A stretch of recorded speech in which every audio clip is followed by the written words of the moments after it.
So, welcome everyone. It's good to see you. Today, got a question from one of our friends, Chris, and we just had a loose kind of conversation about this topic, and he asked me to talk a little bit about it. So, the question is a bit about paranoia, in particular about the paranoia that arises when you think that others might find out about you that you are actually a really bad person. So that kind of feeling, like people around you, they think about you, and you need to kind of keep your stuff together and make sure that they do not find out what's wrong with you, how bad you actually are. And I think there's even a study about this kind of experience. And funny enough, it is said that a lot of highly successful people suffer from that condition. Well, people who've had loads of success and like high achievers, perform extraordinarily well at their workplace, very often suffer from this fear of being found out.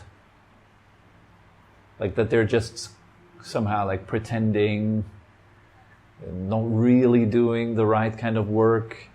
They don't actually deserve to be at that workplace or earn that much money. They kind of live in that fear. There might be other things like people finding out about the mistakes, the things that you did in your past. That might be a bit more dark. Things you feel shameful about, feel guilty about, your regrets, hoping that others don't know them. So we live in this constant fear of being found out, this type of paranoia. But it might even become so strong that wherever you are, you think people know about you and they're going to find out any minute now. You just don't say the wrong thing, don't make the wrong move, just smile, just try to stay under the radar so people don't really get to know you any well. So people become defensive, they become very protective of their space and so forth.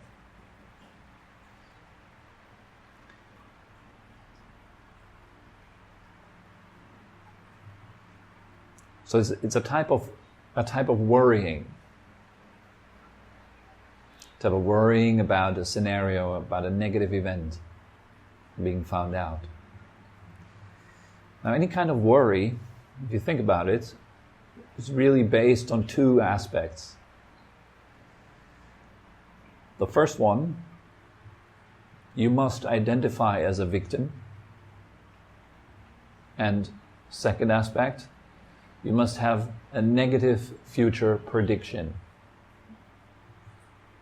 If that comes together, it's a perfect breeding ground for worry. Okay? So again, 1, you must identify as a victim.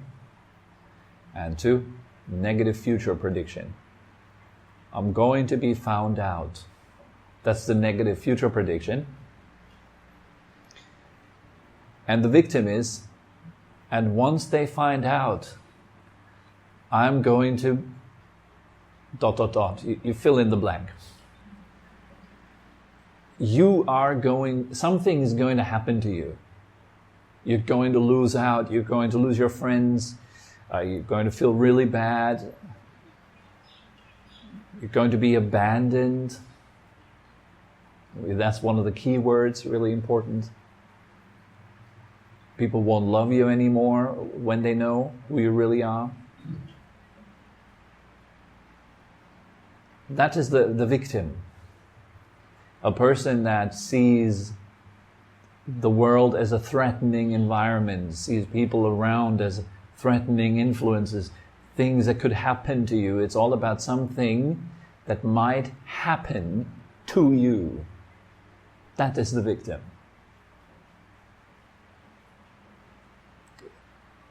Like you might sit in meditation and you feel like thoughts are happening to you. Anxiety is happening to you. Distractions are happening to you. Right? It kind of feels that way, doesn't it? You're there in the center and lots of stuff is going on and It's all new and we don't really know what's going on. Something might happen to me. That one, that's the victim role. The one that things are happening to. And here in the case of worry, the one that negative things are going to happen to.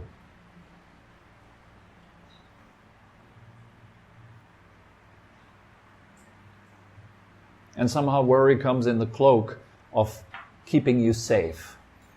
It comes with this kind of virtuous flavor. Your worrying is going to save you somehow. That's the suggestion of it, isn't it? Like, the more you worry, the more safe you're going to be, because the worrying enables you to take the right precautions and to make sure that nothing is going to happen to you.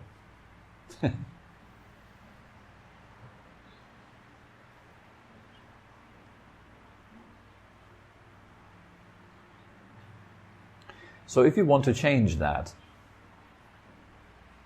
you need to do two things. One, you need to give up your victim role. And two, you need to give up negative predictions.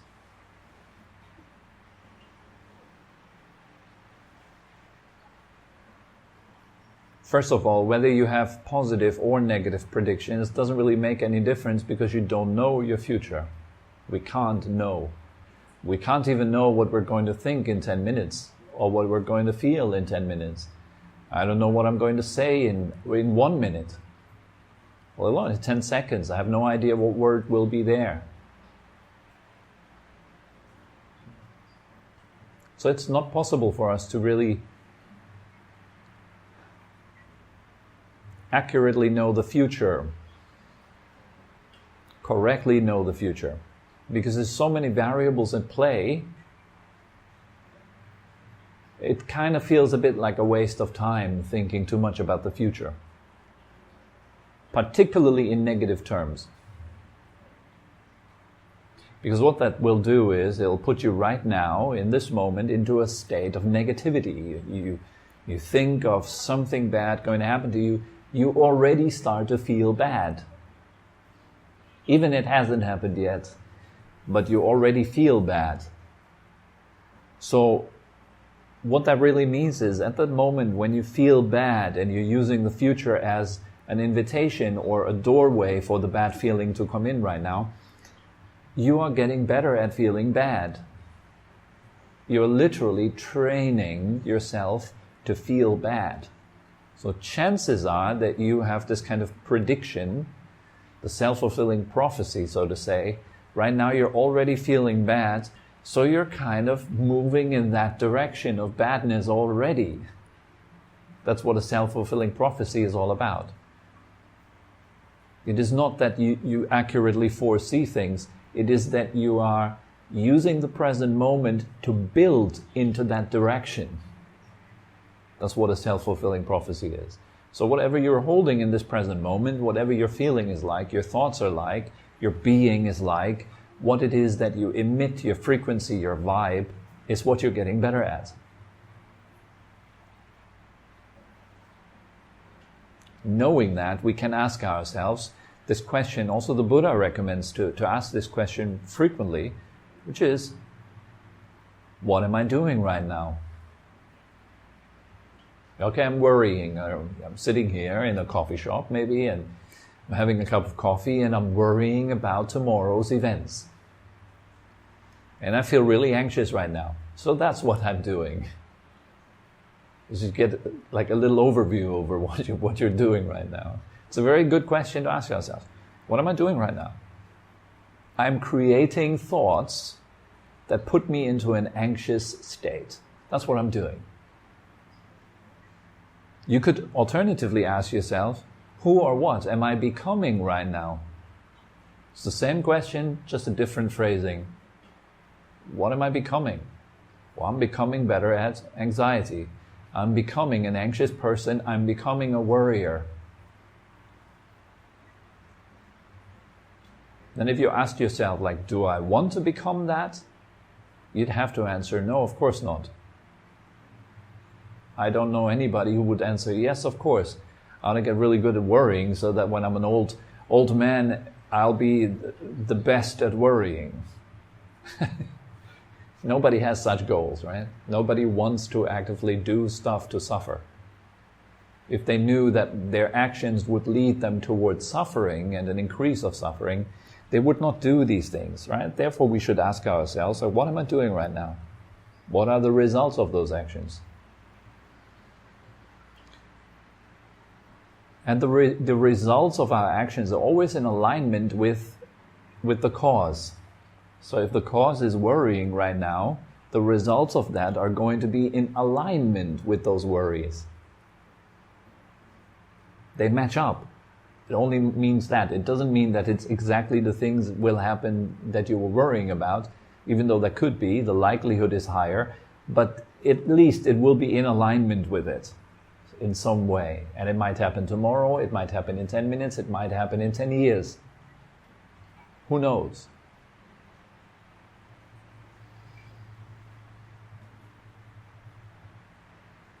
So there is this continuity in whatever emotion we produce.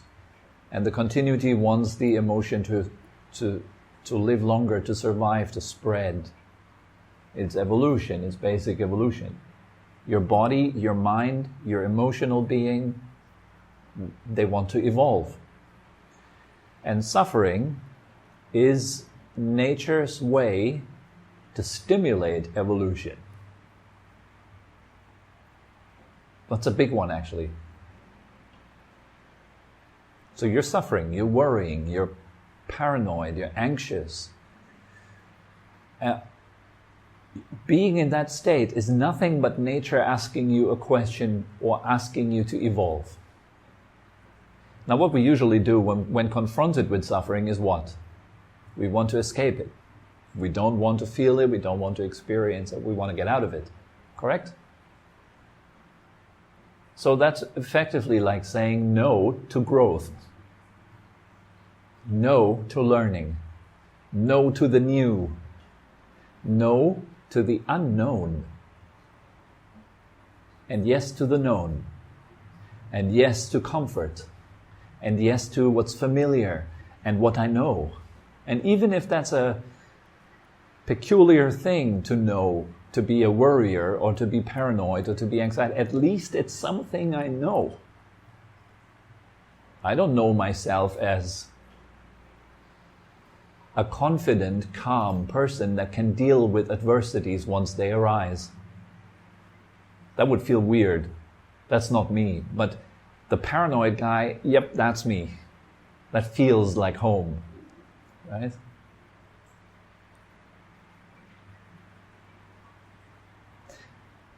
So when nature gives you these sufferings, the question that she asks you is, what do you want? The worrier knows exactly what he doesn't want. I don't want to be found out. Right? That's the paranoid worrier. I don't want to be found out. I don't want to be abandoned. I don't want to be cast out.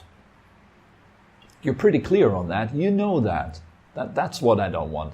That thing, this is what I don't want. You're very specific about it. Your fantasies about it. Very clear. Very elaborate in your head. Often like entire books we tell ourselves of what's going to happen once we're found out. Huge stories, movies, you know.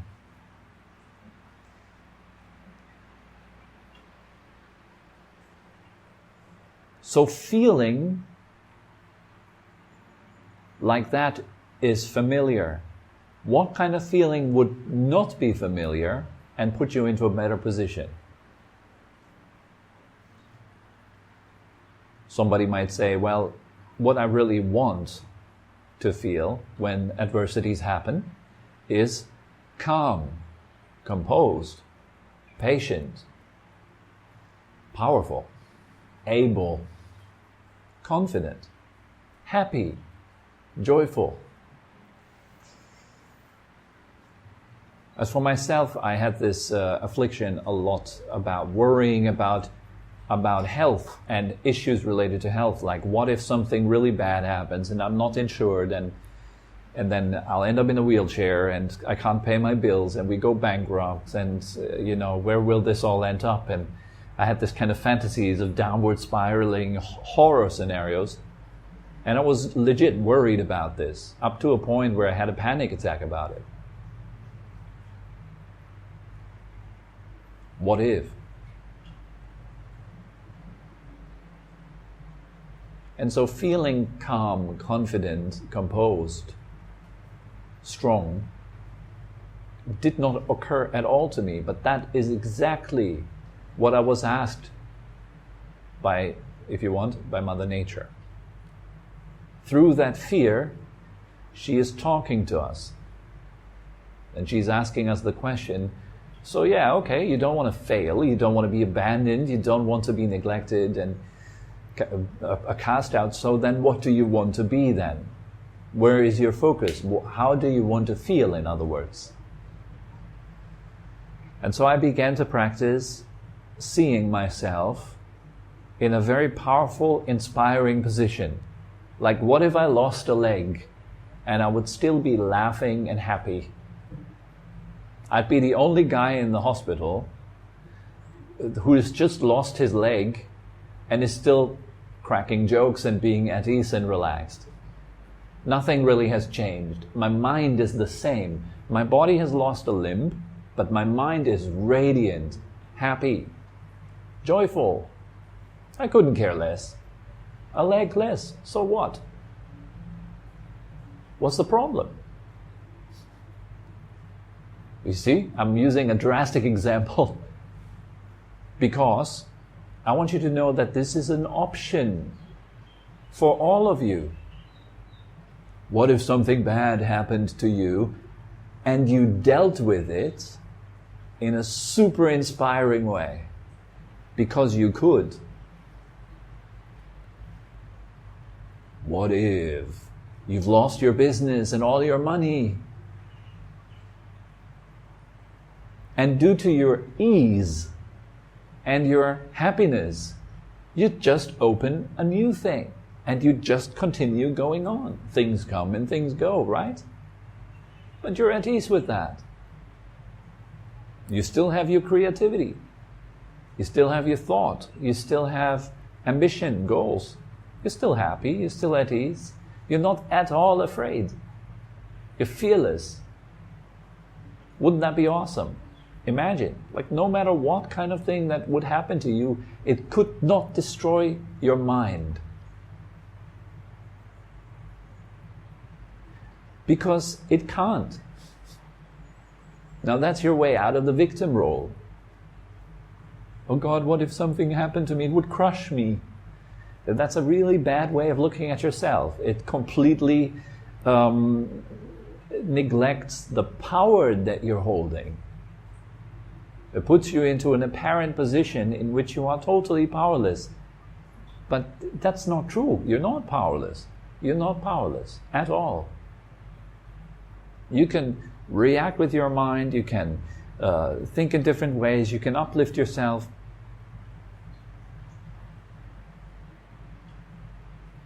And with it, you can uplift everybody else. Look at that. I mean, if I got at some point in my life maybe a diagnosis like cancer or something like this, and I'd be the person in hospital that the nurses come to and they take care of me, and each time they leave my room, they're a bit more happy and a bit more confident and think like, wow, I could grow old and I could get severely sick, but I don't lose my spirit. I want to be like that guy. I want to be that kind of person. So how do I become such a person? Now this is really simple stuff. You become what you want to become by practicing becoming it. Does that make sense? I say it again. You become what you want to become by practicing becoming it. So what does that mean in terms of me being that inspiring guy in the hospital that has lost his leg and uplifts everyone? I've got to feel it. I've got to feel that I am that person, that I am that person, not will be, not hope that I might become such a person, but that I am that person. And I need to feel that. I need to concentrate on that feeling. I let that feeling infuse my body. I inform my body with that feeling. I tell my physical presence, that's who I am. And my body says, okay, all right. So let's produce new cells, new nervous connections, new heart rate, new this, new that, in response to that new feeling. Because your feelings are what? They are language. Your feelings are a language that translate your mind's content to the body. It's a bridge. And your body is always in a listening state. And not only your body, but your whole life, the surrounding, everything around you right now is listening to you. It needs you to inform it.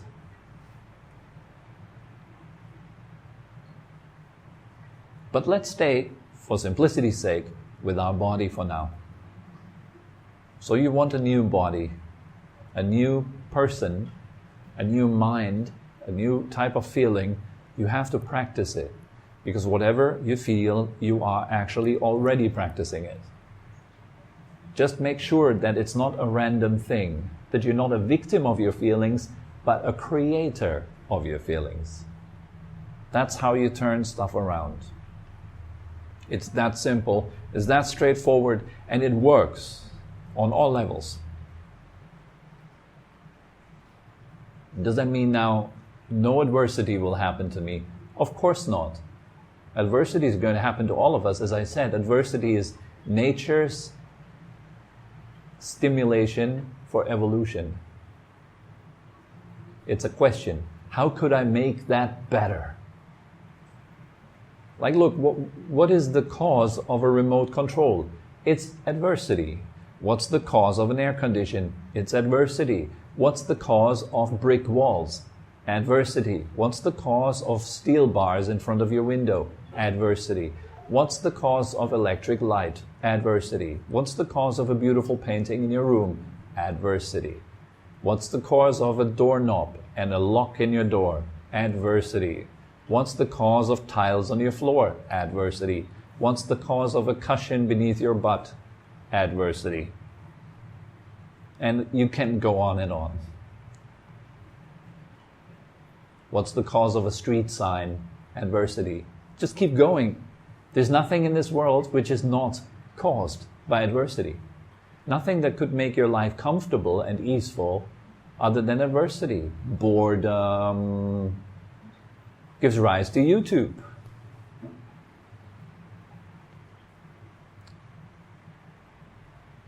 The fear of being lonely gives rise to relationships, etc., etc., etc. You name it, it's caused by adversity. So adversity is not bad. It's the beginning of evolution. It's the beginning of growth. It's the cause of something good in your life. If you can see it like that, you're in a very fortunate position. If you cannot see it like that, yeah, you're a helpless victim. But just let me clarify once more, that is your choice. At least after having heard that talk. It is now your choice. You've heard too much. You cannot leave that room being the same person. So I hope this will be of benefit and helpful to all of you guys. Also to you who are listening to this online. I hope it is useful. I think good enough for today. Thank you very much for coming. Thank you. Have a good week.